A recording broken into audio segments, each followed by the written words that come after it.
Sarah Martinez stepped off the bus at Fort Benning with her duffel bag slung over her shoulder, her heart pounding with a mixture of excitement and terror. The Georgia heat hit her like a wall, but she kept her chin up as she joined the line of new recruits.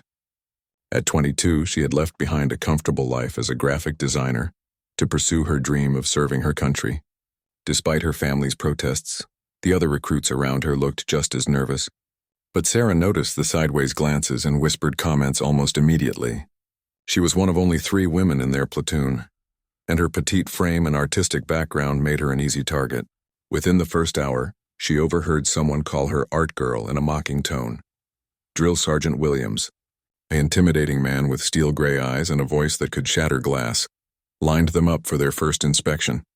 His gaze swept over each recruit with military precision, lingering just long enough to make everyone uncomfortable. When he reached Sarah, his expression remained neutral, but she caught a flicker of something she couldn't quite identify. The first week was brutal.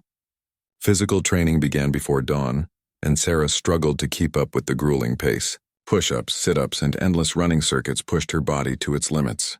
The male recruits who had initially seemed friendly grew increasingly hostile as they noticed her determination. They started calling her princess and making jokes about her painted nails, which she had forgotten to remove before arriving.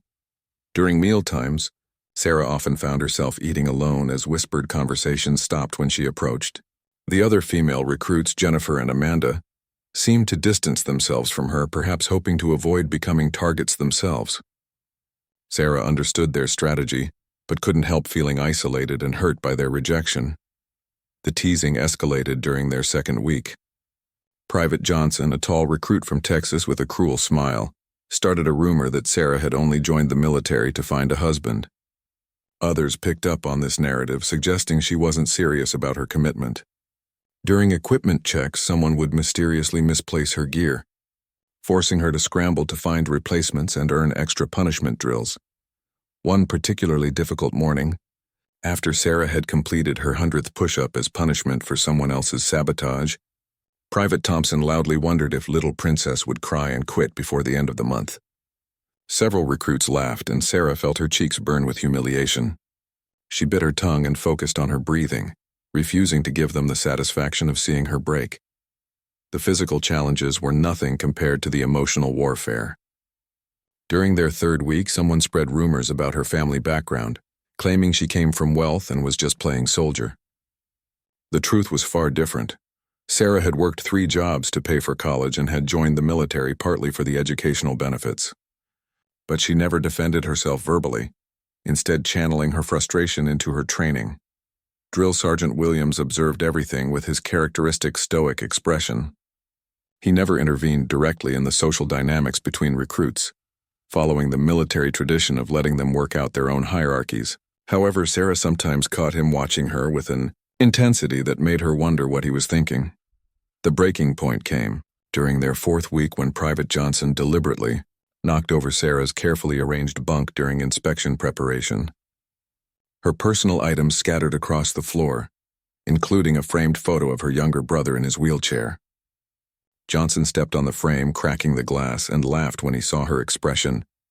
For the first time since arriving at boot camp, Sarah felt tears threaten to spill over. She knelt to gather her belongings, her hands shaking with suppressed rage and hurt. The other recruits watched in silence, some looking uncomfortable but none willing to help or defend her.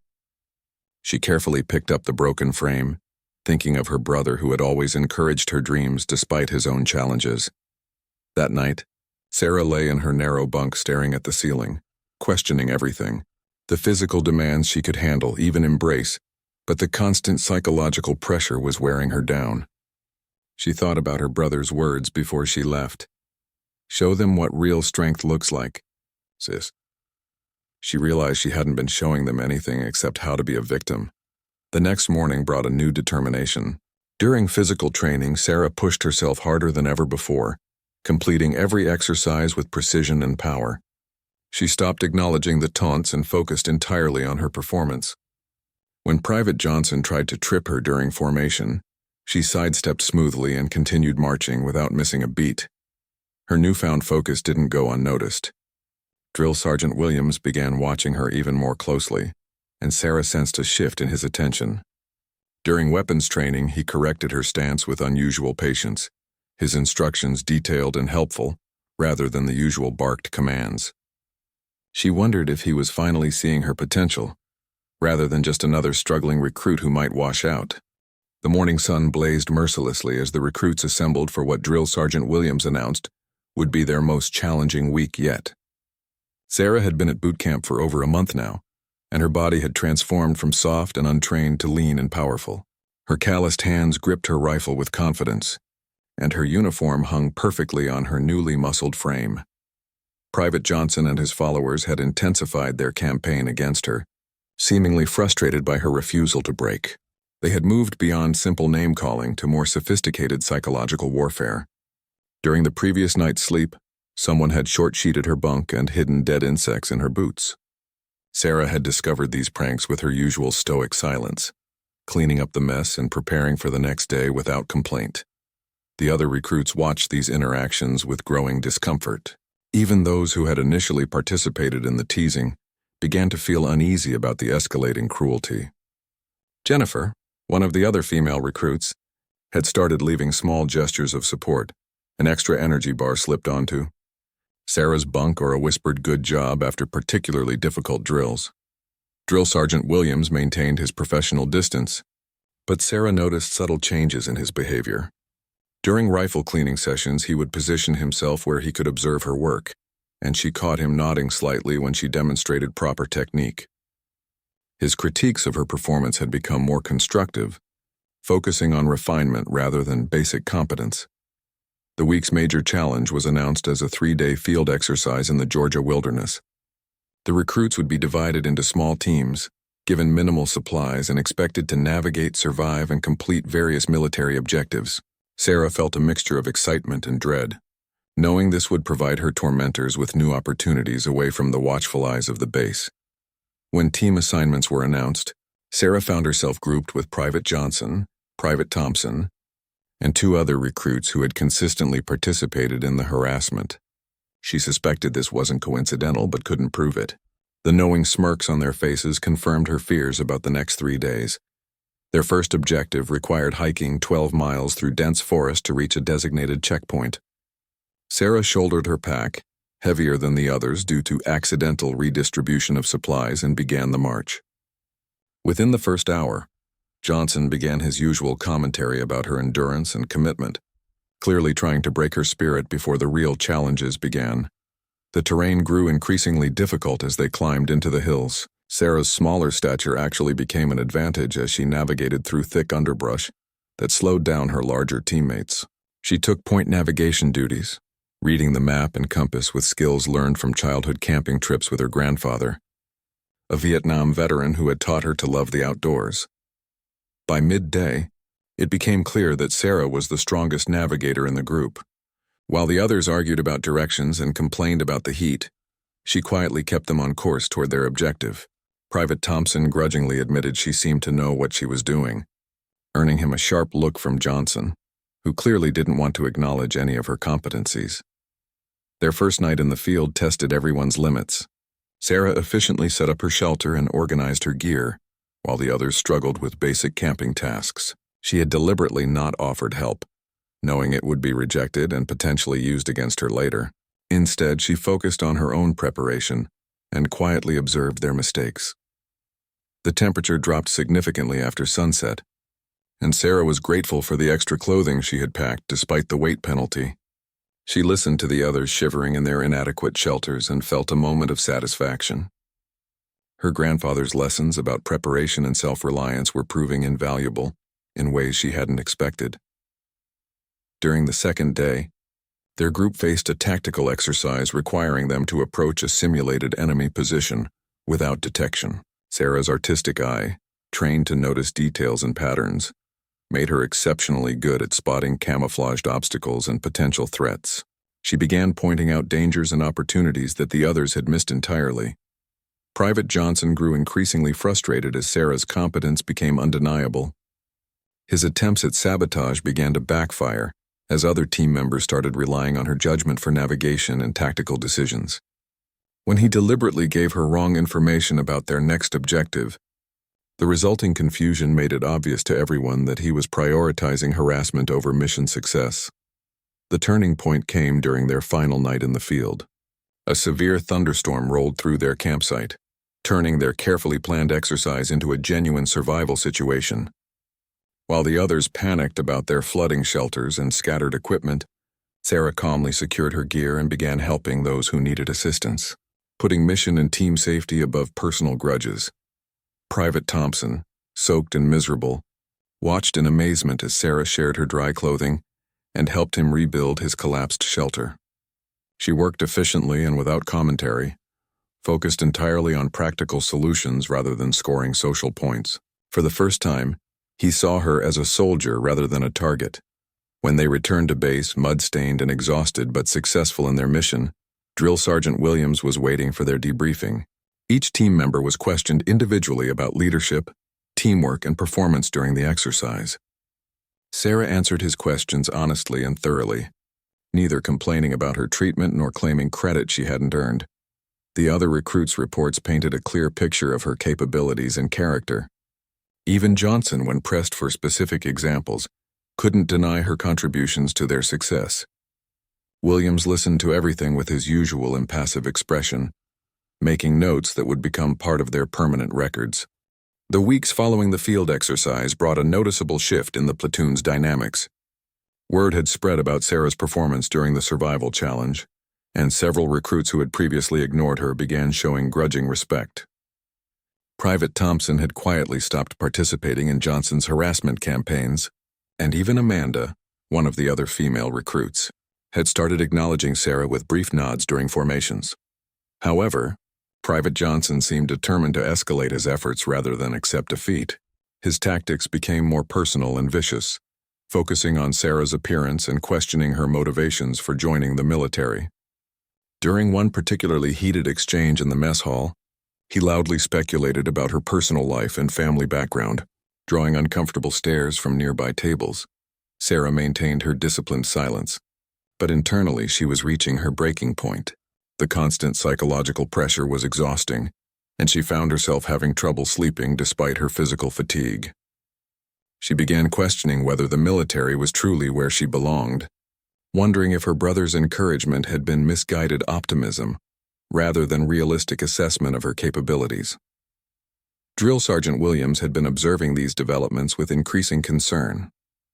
While he couldn't intervene directly in recruit conflicts without undermining the training process, he was beginning to see a pattern of behavior that went beyond normal military hazing. His years of experience told him that Johnson's harassment had crossed the line from character building into deliberate sabotage.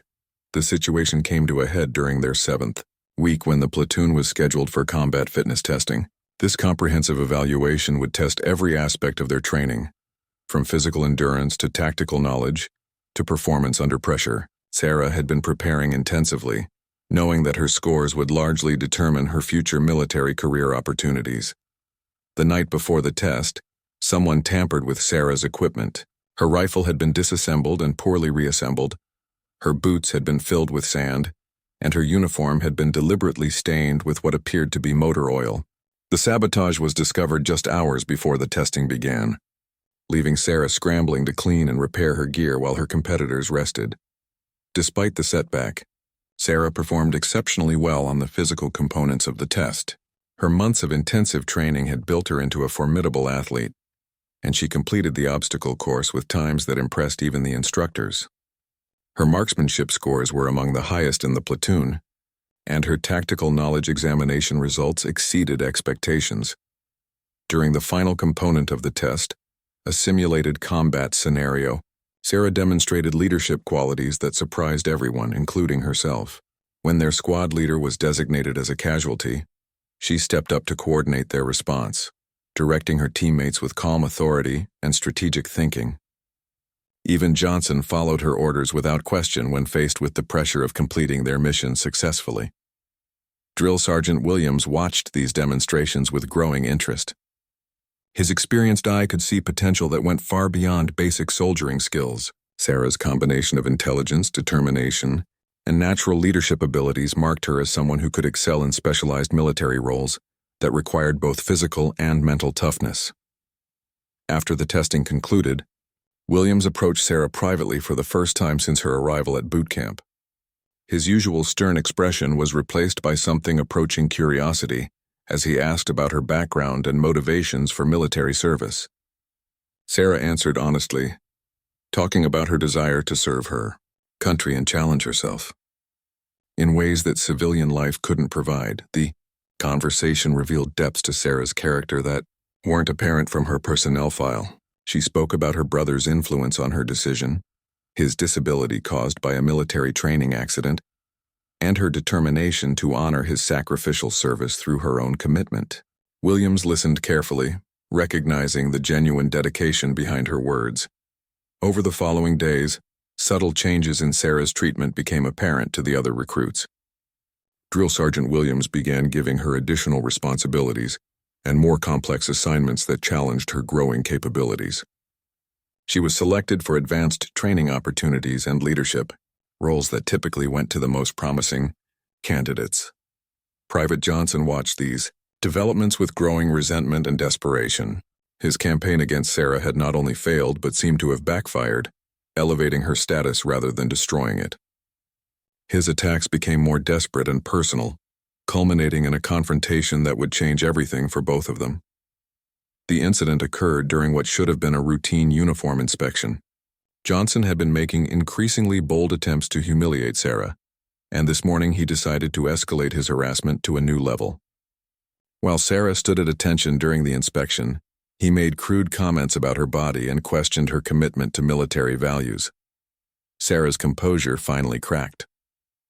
Years of artistic training had given her excellent control over her emotions, but months of relentless harassment combined with Johnson's increasingly personal attacks pushed her past her breaking point. She turned to face him directly, her eyes blazing with suppressed fury and her voice deadly quiet as she told him exactly what she thought of his behavior. The confrontation quickly escalated into a physical altercation. Johnson, frustrated by his inability to break her spirit through psychological means, made the mistake of putting his hands on her. Sarah's response was swift and decisive, drawing on self-defense skills she had learned during her civilian life and enhanced through military training. Drill Sergeant Williams arrived to find Johnson on the ground and Sarah standing over him, her chest heaving with exertion and emotion. The other recruits watched in stunned silence, uncertain about what would happen next. Williams surveyed the scene with his characteristic calm, taking in every detail before making his decision about how to handle this unprecedented situation. The aftermath of the confrontation would prove to be a turning point not just for Sarah, but for the entire platoon's understanding of what it meant to be a soldier. The aftermath of the confrontation left the entire barracks in stunned silence. Private Johnson lay on the floor, more shocked than injured, while Sarah stood breathing heavily above him. Her perfectly pressed uniform was slightly disheveled, and her usually controlled expression showed the raw emotion she had kept buried for weeks. The other recruits formed a loose circle around them, unsure whether to intervene or step back. Drill Sergeant Williams surveyed the scene with the calculating gaze of someone who had witnessed countless similar incidents throughout his military career. His eyes moved from Johnson on the floor to Sarah's defensive stance, taking in the body language and positioning that told the real story of what had transpired. Years of experience had taught him to read these situations quickly and accurately. "Everyone back to your bunks," Williams commanded in his characteristic tone that brooked no argument. "Martinez, Johnson, you're with me." The other recruits scattered immediately, grateful to escape the tension that filled the air like smoke. Jennifer cast a worried glance back at Sarah before disappearing into the sleeping quarters, while Thompson shook his head in what might have been sympathy or disappointment. Williams led them to his office, a Spartan space dominated by military regulations, posters, and commendation certificates from his 20-year career. He gestured for them to sit in the two chairs facing his desk, then spent several long minutes reviewing paperwork while they waited in uncomfortable silence. Sarah kept her eyes forward while Johnson fidgeted and occasionally glared in her direction. "Johnson," Williams began without looking up from his files, "you've been walking a very thin line since day one. Your performance scores are mediocre at best, and your attitude toward fellow recruits has been noted in multiple reports." Johnson started to protest, but Williams silenced him with a raised hand. "I'm not finished. Your behavior today crossed from harassment into assault, which gives me grounds for immediate dismissal from this program. The blood drained from Johnson's face as he realized the seriousness of his situation. A dishonorable discharge from boot camp would follow him for the rest of his life, affecting employment opportunities and personal relationships. His family had a proud military tradition, and the shame of failing to complete basic training would be devastating to his reputation back home. Williams then turned his attention to Sarah, his expression unreadable but somehow less stern than his usual demeanor. Martinez, your conduct has been exemplary throughout this training cycle. Your test scores rank in the top 5% of recruits I've trained, and your leadership potential is obvious to anyone paying attention. Sarah felt a surge of pride mixed with confusion about where this conversation was heading. However, Williams continued, military discipline requires that physical altercations be addressed regardless of provocation. While I understand the circumstances that led to this incident, I cannot ignore the fact that you engaged in unauthorized combat with a fellow recruit. Sarah's heart sank as she realized that her moment of lost control might cost her everything she had worked toward. Williams stood and walked to the window, overlooking the training grounds where new recruits were practicing drill formations. His back was turned to them as he spoke, his voice carrying a weight that suggested years of difficult decisions. Johnson, you have two choices. You can accept immediate discharge for conduct unbecoming a soldier, or you can request transfer to a different platoon where you'll complete your training under closer supervision. Johnson chose the transfer option, knowing it was his only chance to salvage his military career. Williams made it clear that any further incidents would result in immediate dismissal, and that his new drill sergeant would be informed about his history of harassment. As Johnson left the office, he avoided looking at Sarah, his earlier bravado completely deflated. Once they were alone, Williams returned to his seat and studied Sarah with an intensity that made her increasingly nervous. She had no idea what to expect, having never been in serious trouble during her time at boot camp. The silence stretched between them until Williams finally spoke, his voice softer than she had ever heard it. Martinez, I'm going to tell you something that stays in this room, he began, leaning forward slightly.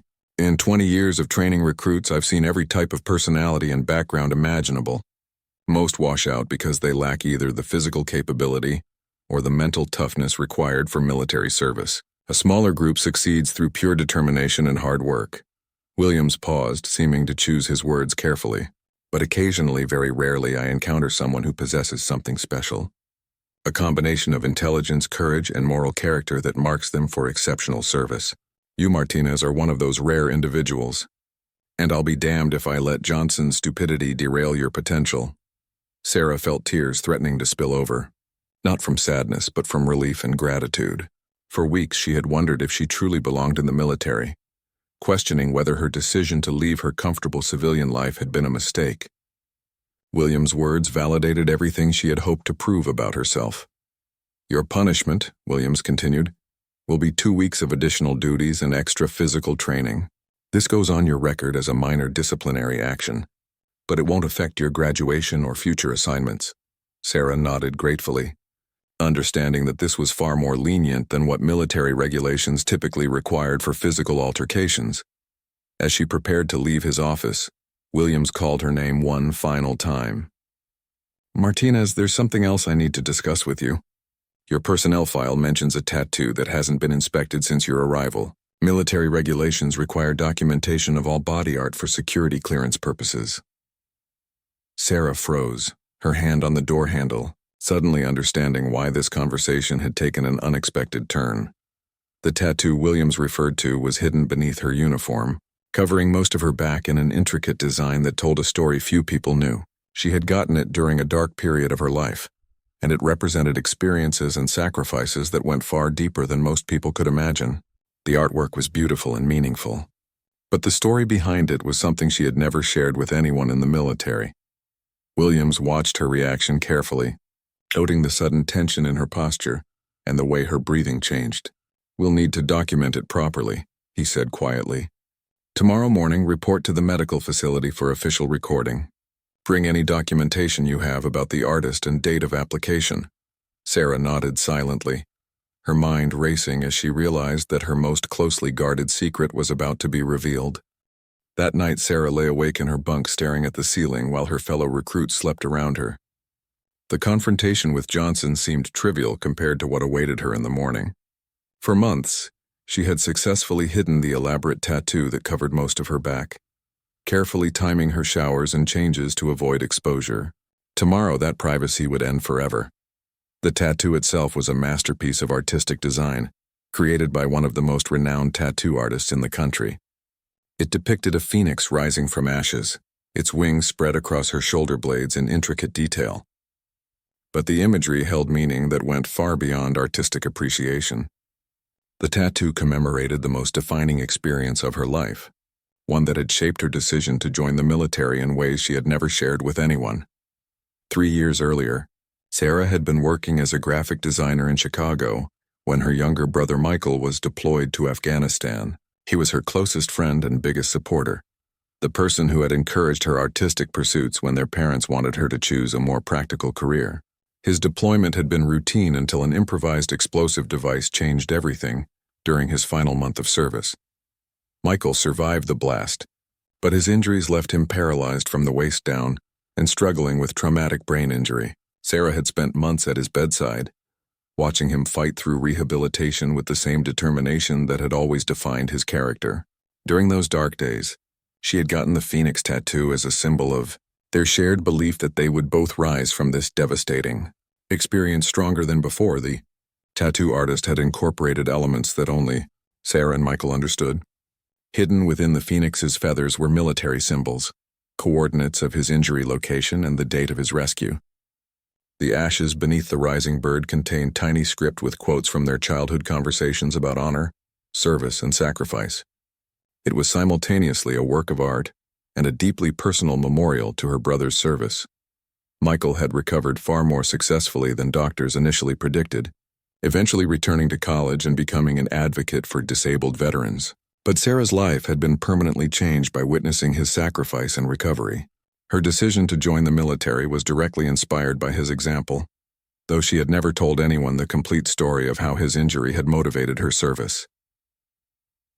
The next morning arrived too quickly. Sarah reported to the medical facility as ordered, her stomach churning with anxiety about revealing such personal information. The medical technician was professional and efficient, explaining that tattoo documentation was standard procedure for security clearances and overseas deployments. Sarah nodded and prepared to remove her shirt, knowing there was no way to avoid what came next. When the tattoo was fully exposed, the medical technician stopped mid-sentence and stared in obvious amazement. The artwork was far more elaborate and professionally executed than anything typically seen on military personnel. The phoenix seemed to come alive under the fluorescent lights, its detailed feathers and vibrant colors creating an almost three-dimensional effect across Sarah's entire back. "This is extraordinary work," the technician murmured while taking photographs. "For the official documentation, the level of detail and artistry is museum quality. This must have taken dozens of sessions and cost a fortune." Sarah confirmed the timeline and expense while providing the required information about the artist and studio, but she offered no explanation of the tattoo's personal significance. The documentation process took longer than usual due to the tattoo's size and complexity. Each element needed to be photographed and described in detail for the permanent record.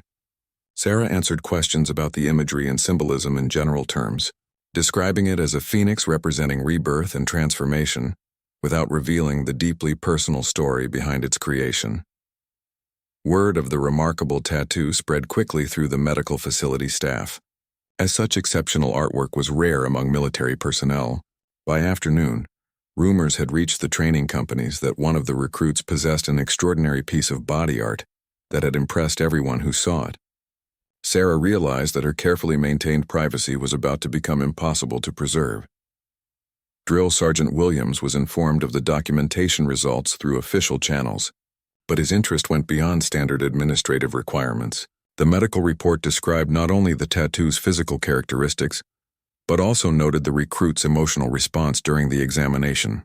The technician had observed signs of deep personal attachment to the artwork that suggested significant meaning beyond aesthetic appreciation.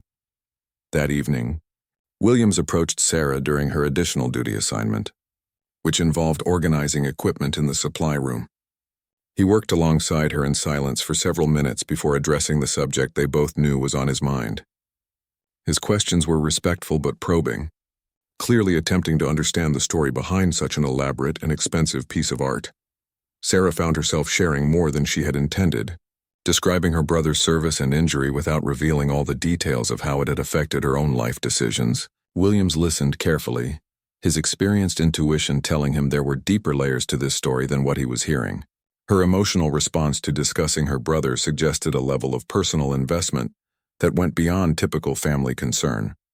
As their conversation continued, Williams began to understand that Sarah's motivation for military service was far more complex and powerful than what appeared in her recruitment interviews. Her dedication and performance suddenly made sense in a new context. She wasn't just pursuing personal challenge or career opportunities. She was carrying forward a legacy of service that had been interrupted by tragedy. The revelation changed Williams's perception of Sarah in subtle but significant ways. Her resilience during the harassment campaigns, her exceptional performance under pressure, and her natural leadership abilities all took on new meaning when viewed through the lens of personal sacrifice and family honor. He realized he was looking at someone whose commitment to service ran deeper than most career soldiers ever achieved. Williams made a decision that would alter the trajectory of Sarah's military career. Based on her exceptional performance, her obvious leadership potential, and now his understanding of her deeper motivations, he would recommend her for advanced training opportunities that were typically reserved for the most promising candidates. Her tattoo had inadvertently revealed the character and dedication that made her worthy of special consideration. The final weeks of boot camp transformed into something entirely different for Sarah. Word of her exceptional tattoo and the story behind it had spread throughout the training facility. But rather than creating unwanted attention, it had earned her a new level of respect from both instructors and fellow recruits. The phoenix on her back had become a symbol not just of personal transformation, but of the deeper purpose that drove her military service. Drill Sergeant Williams had quietly arranged for Sarah to participate in advanced leadership exercises typically reserved for the most promising candidates from multiple training cycles. These additional challenges tested her ability to make decisions under extreme pressure, coordinate complex operations, and inspire others to perform beyond their perceived limitations. Sarah excelled in every scenario, demonstrating natural command presence that impressed even seasoned military instructors. Her relationship with the other recruits had evolved dramatically since the confrontation with Johnson and the revelation of her tattoo's significance. Jennifer and Amanda, the other female recruits who had initially distanced themselves from her, now sought her advice and support. Even some of the male recruits who had participated in the early harassment began approaching her with genuine respect and curiosity about her experiences. Private Thompson, who had been one of Johnson's followers, made a point of apologizing privately for his earlier behavior. He explained that learning about her brother's sacrifice had made him realize how shallow and cruel their treatment had been. Sarah accepted his apology graciously, understanding that growth and learning were part of what military service was supposed to accomplish for everyone involved. The physical demands of training had shaped Sarah's body into that of a true athlete, but the mental and emotional challenges had forged something even more valuable. Her confidence had grown from quiet determination into natural leadership authority. Other recruits instinctively looked to her for guidance during difficult exercises, and she found herself naturally taking charge in situations that required quick thinking and decisive action. Williams observed these developments with satisfaction, knowing that his instincts about Sarah's potential had been proven correct. Her personnel file now contained recommendations for specialized training programs that could lead to roles in military intelligence, special operations support, or officer candidacy. Her combination of artistic background, analytical thinking, and proven leadership ability made her valuable for assignments that required both creativity and military discipline. During their final week of training, the entire platoon participated in a graduation exercise that would demonstrate everything they had learned during their transformation from civilians to soldiers. Sarah was selected as one of the squad leaders, responsible for coordinating her team's performance during complex tactical scenarios that tested every aspect of their training. The exercise took place over 3 days and included navigation challenges, combat simulations, leadership rotations, and problem-solving scenarios designed to push recruits to their absolute limits. Sarah's team performed exceptionally well, with her steady leadership and strategic thinking helping them overcome obstacles that defeated several other squads. Her ability to remain calm under pressure and make sound decisions quickly earned praise from multiple instructors. On the final day of the exercise, an unexpected situation arose that would provide the ultimate test of everything Sarah had learned.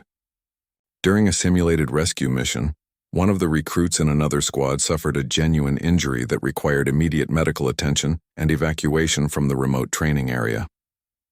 The exercise controllers were overwhelmed coordinating the real emergency response while maintaining safety for the other participants. Sarah recognized the chaos developing in the command structure and took initiative to organize the uninjured recruits into an effective support system. She coordinated communication between the medical team and field personnel, established security perimeters to protect the evacuation zone, and managed logistics to ensure all equipment and personnel were accounted for during the emergency response. Drill Sergeant Williams watched Sarah's performance during this real crisis with amazement. Her ability to step up during genuine emergency conditions, taking charge of a situation that wasn't her official responsibility, demonstrated exactly the kind of leadership potential he had recognized months earlier. She had transformed from a nervous artist seeking to prove herself into a natural leader others instinctively trusted and followed.